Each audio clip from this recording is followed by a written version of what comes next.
বাংলাদেশ বেতার রাজশাহী। এখন শুনবেন স্থানীয় বাংলা সংবাদ।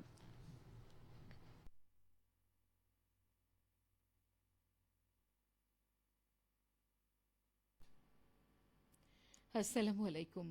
বাংলাদেশ বেতার রাজশাহী স্থানীয় সংবাদ পড়ছি জান্নাতুল রাব্বি বিনতে হান্নান।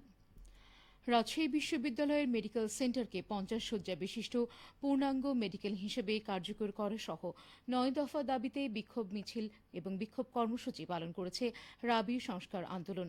আজ সকালে মাইকিং করে বিশ্ববিদ্যালয়ের প্যারিস রোডে একত্রিত হয়, পরে বিভিন্ন সড়ক প্রদক্ষিণ করে প্রশাসন ভবনের সামনে অবস্থান করেন তারা। এ সময় বিক্ষোভকারীরা 9 দফা দাবি বাস্তবায়নের দাবিতে নানা স্লোগান দেন।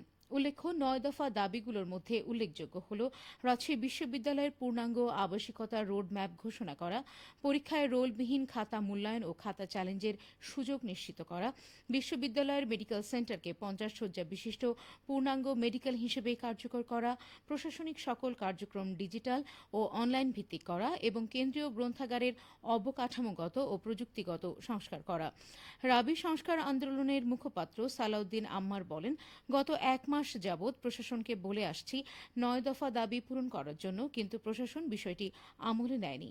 দাবি পূরণ না হলে অবিলম্বে কঠোর কর্মসূচি ঘোষণা করা হবে। ডেঙ্গু আক্রান্ত হয়ে রাজশাহী মেডিকেল কলেজ হাসপাতালে চিকিৎসাধীন অবস্থায় একজনের মৃত্যু হয়েছে। তিনি চাঁপাইনবাবগঞ্জ সদর উপজেলার মোল্লাডাঙ্গার বাসিন্দা। এ নিয়ে চলতি মৌসুমে 2 জন ডেঙ্গু রোগীর মৃত্যু হল। গত রাতে রাজশাহী মেডিকেল কলেজ হাসপাতালের নিবিড় পর্যবেক্ষণ কেন্দ্রে চিকিৎসাধীন অবস্থায় তাঁর মৃত্যু হয়। রাজশাহী মেডিকেল কলেজ হাসপাতালের জরুরি বিভাগের ভারপ্রাপ্ত চিকিৎসক ডাক্তার শঙ্কর কুমার বিশ্বাস এ তথ্য নিশ্চিত করেছেন। তিনি বলেন, আক্রান্ত রোগী গত 23 জুন জ্বর সহ বিভিন্ন জটিলতা নিয়ে রামেক হাসপাতালে ভর্তি হন। এরপর হাসপাতালে চিকিৎসাধীন ছিলেন তিনি। ওয়ার্ডে চিকিৎসাধীন অবস্থায় তার শারীরিক অবস্থা খারাপ হলে তাকে গত 25 জুন হাসপাতালের আইসিইউতে নেওয়া হয়। গতকাল রাতে 9টার দিকে সেখানেই তার মৃত্যু হয়। এদিকে বর্তমানে রামেক হাসপাতালে শিশুসহ 10 জন ডেঙ্গু রোগী চিকিৎসাধীন আছেন।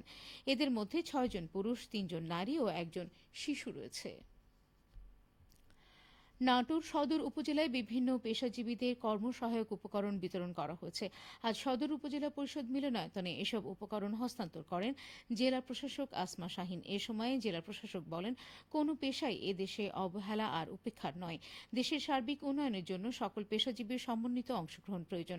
তাই প্রশাসন তথা সরকার সকল পেশাজীবীদের সহযোগিতা দিয়ে যাবে, তাদের পাশে থাকবে। সরকারের লক্ষ্য বৈষম্যমুক্ত সমৃদ্ধ বাংলাদেশ গড়ে তোলার। অনুষ্ঠানে ক্ষুদ্র নৃগোষ্ঠীর সাংস্কৃতিক চর্চার উন্নয়নে 15টি বাদ্যযন্ত্র ও 16টি সেলাই মেশিন, প্রতিবন্ধীদের মাঝে হুইল চেয়ার ও স্ক্র্যাচ, গরিব অসহায় ব্যক্তিদের রিকশা, ভ্যান, আত্মকর্মীদের সহায়ক সামগ্রী এবং জন্ম নিবন্ধন কার্যক্রমে গতিশীলতা আনতে উন্নয়নে কর্মরত পরিবার পরিকল্পনা পরিদর্শকদের ছাতা ও ব্যাগ বিতরণ করা হয়। উপজেলা নির্বাহী অফিসার আক্তার জাহান সাথীর সভাপতিত্বে অনুষ্ঠানে বিশেষ অতিথি হিসেবে উপস্থিত ছিলেন অতিরিক্ত জেলা প্রশাসক শিক্ষা ও আইসিটি জান্নাত আরা ফেরদৌস। উপজেলা নির্বাহী অফিসার আক্তার জাহান সাথী জানান, 2024-25 অর্থ বছরে বার্ষিক উন্নয়ন কর্মসূচির আওতায় এসব উপকরণ প্রদান করা হয়েছে। নওগাঁর পোরশায় 16 বিজিবির আয়োজনে মাদকদ্রব্যের অপব্যবহার ও অবৈধ পাচার বিরোধী জনসচেতনতামূলক সভা অনুষ্ঠিত হয়েছে। আজ সকালে নিতপুর পুরাতন বাজারে অনুষ্ঠিত সভায় বক্তব্য রাখেন 16 বিজিবির নিতপুর কোম্পানি কমান্ডার সুবেদার মাহফুজ রহমান। এ সময় বক্তারা মাদকমুক্ত সমাজ গড়তে ও সীমান্তে অবৈধ পাচার রোধে সকলকে নিজ নিজ এলাকায় দায়িত্বশীল ভূমিকা রাখার আহ্বান জানান। সিরাজগঞ্জে আজও বেড়েছে যমুনা নদীর পানি। একই সাথে বাড়তে শুরু করেছে চলনবিল সহ অভ্যন্তরীণ নদ নদীর পানিও।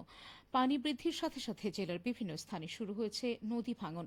গত 6 ঘণ্টায় 1 সেন্টিমিটার বৃদ্ধি পেয়ে আজ বেলা 12টায় শহর রক্ষা বাঁধ পয়েন্টে বিপদসীমার 144 সেন্টিমিটার নিচ দিয়ে প্রবাহিত হচ্ছে যমুনা নদীর পানি। একই সময়ে কাজীপুরের মেঘাই ঘাট পয়েন্টে পানি বৃদ্ধি পেয়েছে 1 সেন্টিমিটার।